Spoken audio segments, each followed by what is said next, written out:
آپ دیکھ رہے ہیں ریڈ لائن اسلام آباد اسٹوڈیو سے۔ پاکستان کے معاملات پاکستان کے اندر ہی زیر بحث آنے چاہیے، لیکن آج ایک بڑا معاملہ ہوا۔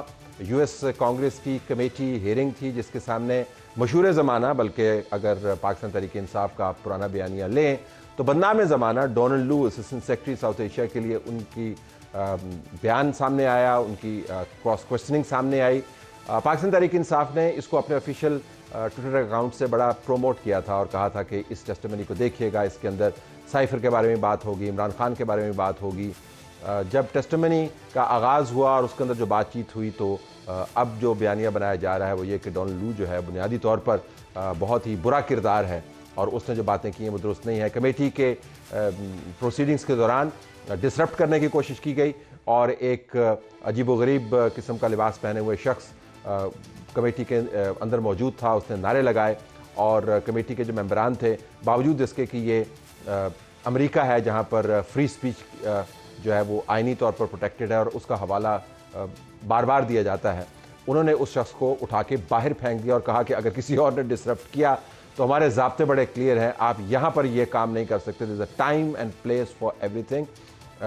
کمیٹی کے اندر کیا باتیں ہوئیں، اس کے اندر سائفر کا بھی ذکر ہوا، پاکستان کی اکانومی کا بھی ذکر ہوا، آئی ایم ایف کا ذکر ہوا، امریکہ کیسے آئی ایم ایف کو لیوریج کر سکتا ہے پاکستان کا رویہ تبدیل کرنے کے لیے، ایران کا ذکر ہوا، انتخابات کا ذکر ہوا، لیکن آخر میں آ کے جو نقطہ ٹھہرا وہ یہ کہ پاکستان اور امریکہ کو آپس میں انگیج رہنا چاہیے۔ یہ پس منظر ہے اس تمام ایشو کا جس کو آج ہم ٹیک اپ کریں گے۔ اسی ایشو کو بنیاد بنا آپ اپنے سپریم کورٹ کی بات بھی نہیں مانیں گے؟ اگر میں آپ کے پاس آؤں، یہ کتنا لمحہ فکریہ ہے ہمارے لیے کہ امریکہ کی کانگریس کے اندر ایک کمیٹی کی ہیئرنگ ہو رہی ہے، پہلی ہیئرنگ تو نہیں ہے۔ اس ہیئرنگ کی وجہ سے مجھے پرانی ہیئرنگ کے جو نوٹس ہیں وہ بھی پڑھنے پڑے، وہ اس سے زیادہ خطرناک اس کے اندر باتیں کی گئی تھیں، لیکن ہم نے اس کو معاملہ ایسا بنایا ہوا جس طرح پاکستان کے انتخابات کا صحیح ہونا یا غلط ہونا وہ ڈونلڈ لو نے ڈیسائیڈ کرنا ہے۔ I think for me as a Pakistani it's embarrassing and frightening. Your take on this؟ آپ نے جب یہ پروگرام کا آغاز کیا تو پہلے آپ کا جو فکرہ تھا کہ پاکستان کی جو باتیں ہیں وہ پاکستان میں ہی ہونی چاہیے۔ ایک زمانہ تھا کہ ہم بڑی توجہ سے امریکہ کی اور وہاں سے جو بات اسٹیٹ ڈپارٹمنٹ کی جانب سے یا کسی اور ویسٹرن گورنمنٹ کی فارن آفس کی جانب سے کی جاتی تھی تو بڑی توجہ سے ہم اس کو سنتے تھے۔ Democracy, freedom, human rights, transparency of elections, ان باتوں کا ان کا ایک وزن ہوتا تھا۔ لیکن جو موجودہ دور چل رہا ہے اس میں اس سارے مورل ہائی گراؤنڈ کو امریکہ بہادر ہو یا دیگر ویسٹ کے ممالک ہوں، جو ان کا طرز عمل رہا فلسطین میں، اس کے بعد آج میرے خیال سے آج کے دن میں، آج کی دنیا میں ان کے سرمنز کی، ان کی لیکچرز کی ذرہ برابر بھی حیثیت نہیں ہے۔ جہاں پر آج تقریباً 35,000 کے قریب فلسطینی بچے، خواتین، لوگ شہید ہو چکے ہیں، ایک ایک دانے کو وہ تڑپ رہے ہیں، وہاں پر قحط پڑ چکا ہے۔ اسرائیل کی جارحیت کو روکنے میں جس طریقے سے نہ صرف یہ ممالک ناکام رہے ہیں بلکہ اس کو ساری اسلحہ سپلائی کر کے اس کا حصہ رہے ہیں، آج ان کی میرے نزدیک کم از کم ان کی گفتگو کی کوئی very important point that you make about کہ اس کے اصل وزن کیا ہے، اس کا کوئی وزن نہیں ہے، ذرا برابر بھی اس کا وزن نہیں ہے۔ ہم نے اپنے ملک کے معاملات اپنے ملک کے لیے ٹھیک کرنے، ہم نے اپنی آنے والی نسلوں کے لیے ٹھیک کرنے۔ ہمارے ہاں کوئی ایسا الیکشن نہیں گزرا جس کے اوپر سوالات نہ ہو۔ ٹھیک، سوالات پاکستان میں ہر الیکشن پر اٹھتے رہے۔ ہم نے اگر الیکشن کے پروسیس کو ٹرانسپیرنسی کی طرف لے کے جانا ہے تو اپنے اور اپنے بچوں اور اپنے ملک کے مستقبل کے لیے لے کے جانا ہے۔ الیکشنز کے اندر ہوئی پرابلمز ہوئی، اس کا میں ذاتی طور پہ بھی شاہد ہوں، لیکن یہ رویہ کہ جس میں آپ آئی ایم ایف کے پاس معاملات کو لے کر جانا چاہیں، وہاں پر آئی ایم ایف کے دفتر کے سامنے آپ احتجاج کریں، ان کو خط لکھنا شروع کر دیں، توقع کریں کہ وہاں کی کمیٹی سے، وہاں کی ہیئرنگ سے، وہاں سے کوئی آپ کو ایسی چیزیں مل جائیں گی جن کے نتیجے میں آپ اپنا بیانیہ اس کو مزید تقویت دینے کی کوشش کریں، یہ سوچ ہی ٹھیک نہیں ہے۔ ہمیں پاکستان کے معاملات پاکستان کے اندر ہی کرنے، اور ساتھ ہی ساتھ میں یہ بھی کہنا چاہوں گا کہ جو حکومت کا جو رویہ ہے اس وقت تحریک انصاف کے ساتھ، وہ بھی کوئی ٹھیک رویہ نہیں ہے کہ جس جماعت سے آپ نے ان کا انتخابی نشان لے لیا، اس تمام تر ان کے لیے مشکلات رہیں، الیکشن والے دن اپنے فون اور انٹرنیٹ یہ ساری چیزیں بند کر دیں، اس کے باوجود پاکستان کے لوگوں نے ایک واضح اکثریت انہیں دی ہے، اور اگر ان کا کہنا ہے کہ ان کی میجورٹی کو ٹرم کیا گیا ہے تو اس کی تحقیقات ہونی چاہیے۔ اور ساتھ ہی ساتھ کہ حکومت کو بڑا دل بھی دکھانا چاہیے. اس وقت ملک کے اندر پولیٹیکل پرزنرز بھی موجود ہیں, ان کی بھی رہائی ہونی چاہیے. اس کے اوپر ہمیں امپیریکل بات کرنی چاہیے اور شواہد کے ساتھ بات کرنی چاہیے. واقعتاً یہ کنٹروورسی ہے, لیکن بطور صحافی فرینکلی میرے پاس میں مصطفیٰ صاحب کے جو انیکڈوٹل جو ایویڈنس ہے اس کے اوپر تو ہم بالکل کنونسڈ ہیں. ہمارے پاس کیس سٹڈیز بھی ہیں کوئی 8-10 کنسٹیچوئنسیز کی, لیکن جو سکیل بتایا جاتا ہے, جس سکیل کے اوپر ہوا, جس طریقے سے ہوا, فرینکلی ابھی تک کوئی امپیریکل ایویڈنس ہمارے سامنے آیا نہیں. ہو سکتا ہے ہماری نظر سے نہ اسکیل گزرا کا ہو, نہیں ہوا, لیکن ہوا ضرور ہے. سلمان اکرم راجہ کی سیٹ پہ ہوا, تیمور ملک کی سیٹ پہ ہوا, You can have any تیمور number of جھگڑے کی seats. سیٹ پہ ہوا, تو Any یہ number چیزیں of- تو any number of seats, any number of seats. But do they point out to a منظم دھاندلی or are they a matter of irregularities? یہ بڑا ایک بیسک کوشچن ہے. اگر اس کے اوپر میں واپس آ جاؤں کہ امریکہ کے ساتھ ہمیں انگیج رہنا ہے, لیکن امریکہ کی ہمیں مدد بھی چاہیے, ہمیں ان کے ویزے بھی چاہیے, ہمارے ایکسپیٹ کمیونٹی کا بڑا وہاں پہ رول بھی ہے, وہاں سے ہم فارن ایکسچینج بھی بہت سارا لیتے ہیں. لیکن پچھلے سالوں میں جو کنٹروورسی چلی آپ کے خیال میں, اس نے کتنا ان تعلقات کو ڈیمیج کیا؟ اگرچہ لو صاحب جو ہیں وہ کہہ رہے تھے کہ بہت زیادہ پرو پاکستان ایک سٹینس لیتے ہیں, اور ٹرمپ کے آنے سے کیا یہ تبدیل ہو سکتا ہے؟ لیٹس فوکس آن دیٹ تاکہ ہم بحث کو آگے لے کے چلیں. جی طلعت بھائی, جو سب سے بڑا لیوریج ہے امریکہ بہادر کے ہاتھ میں وہ معاشی لیوریج ہے. اور ظاہری بات ہے, جس طرح بات کر رہے تھے میرے سے پہلے میرے بھائی اور غریدہ بھی, کہ جو چین کے ساتھ ہمارے تعلقات ہیں ان کا ایک ان کو ایشو تو ہے.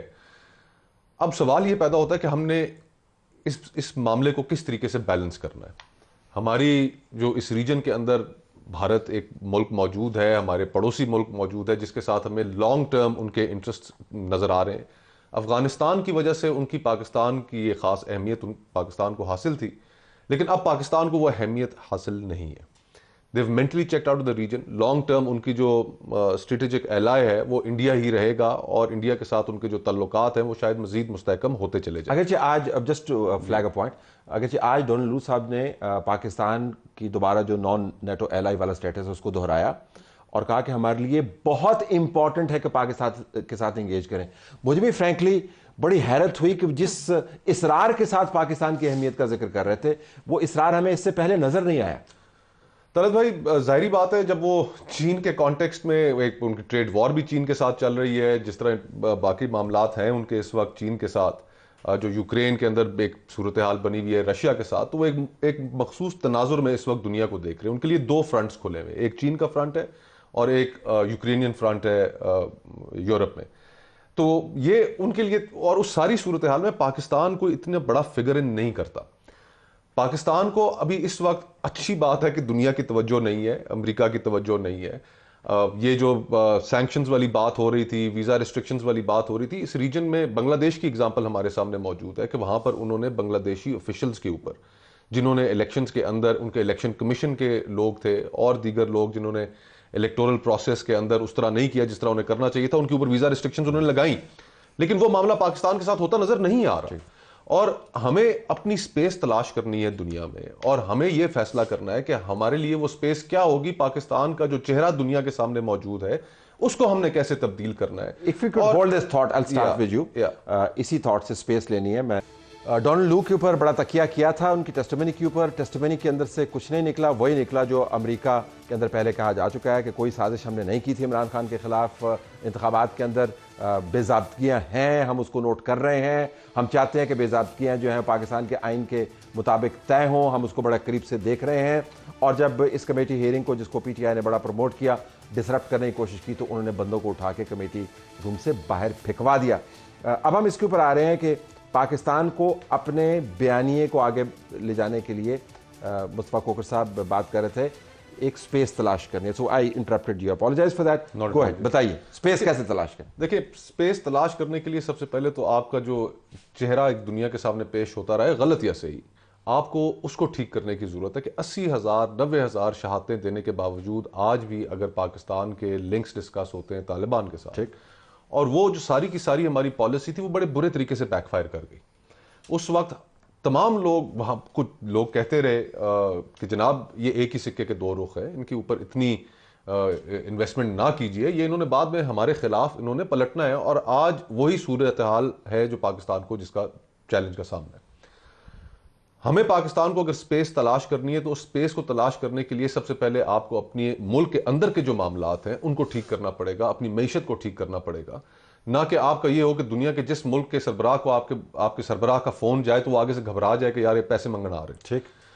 تو ہمیں اپنی معاشی صورتحال کو سب سے پہلے ٹھیک کرنا ہے. ملک کے اندر ہمارے جو لوگوں کو جو تکلیفیں ہیں، جس طرح ہمارے مسنگ پرسنز کا ایک ایشو ہے، بلوچستان کے اندر، خیبر پختونخوا کے اندر جو ایشوز ہیں ان کو ہمیں ایڈریس کرنا ہے اپنے ملک کے لیے. اور اپنے ملک کے اندر جب ہم پولیٹیکل سٹیبلٹی لے کر آئیں گے تو اس پولیٹیکل سٹیبلٹی کے ذریعے پھر ہم دنیا کے سامنے ایک اپنا جمہوری چہرہ پیش کرنے کی کوشش کر سکتے ہیں. آج انڈیا کو ہمارے اوپر کیا ایج حاصل ہے؟ ریجن میں سب سے بڑی ایج اگر انڈیا کو حاصل ہے تو جہاں پر وہ ایک بہت بڑی معاشی طاقت ہے، وہاں پر ایک جمہوری طاقت ہونے کا بھی اس کو ایک بہت بڑا ایج حاصل ہے.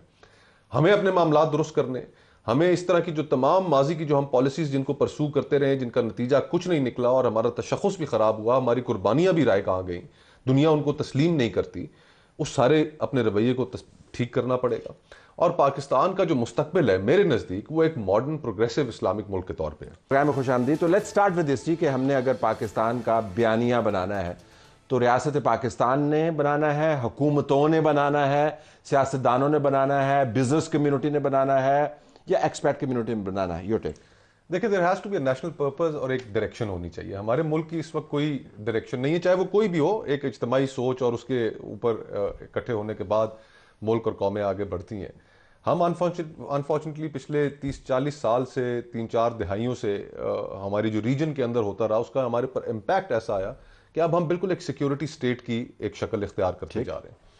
اور یہ جو ابھی ہم جب گفتگو کر رہے ہیں تو ایکس بھی بند ہے، ٹویٹر بھی بند ہے. ہمیں اس فریم آف مائنڈ سے نکلنا پڑے گا. آج سے 10 سال پہلے آپ کو یاد ہوگا یا 5-7 سال پہلے کہ ایک 5th جنریشن وارفیئر کی بھی ایک بڑی لمبا چوڑا ایک بیانیہ بنایا گیا. اب یہ چیزیں اس طرح چل نہیں پاتی ہیں. پر ٹک ٹاک کے اوپر بین لگا دیا. دیکھیں وہ تو ایک ٹریڈ وار امریکہ اور چین کے درمیان چل رہی ہے. اس کا امپیکٹ آپ دیکھ لیں. وہ ٹریڈ کیسا نہیں ہے، وہ ففتھ دیکھیں، یہ کہنا کہ 5th جنریشن وار جو ہے وہ ایک جو ہے ہم نے ہی جو ہے انوینٹ کیا ہے. وہ کہہ رہے ہیں کہ ہمارا ڈیٹا اور ہمارے الیکشن ہوئی ہے. وہ کہہ رہے ہیں کہ الیکشن میرے خیال سے جس وقت یہ ساری بات شروع کی گئی، ہم اس کو پھر ایک فوکس کر لیں گے 5th جنریشن کے اوپر. لیکن جن لوگوں کو اس میں ٹارگٹ کیا گیا، جن لوگوں کو کہا گیا کہ جی یہ ٹھیک نہیں ہے، وہی لوگ آج پاکستان میں اس ڈیوائیڈ میں کہاں پر کھڑے ہیں؟ پاکستان کے ساتھ کھڑے ہوئے. پاکستان کے اوپر جب مشکل وقت آیا تو وہ لوگ کہاں کھڑے ہوئے تھے؟ وہ پاکستان کے ساتھ کھڑے ہوئے تھے.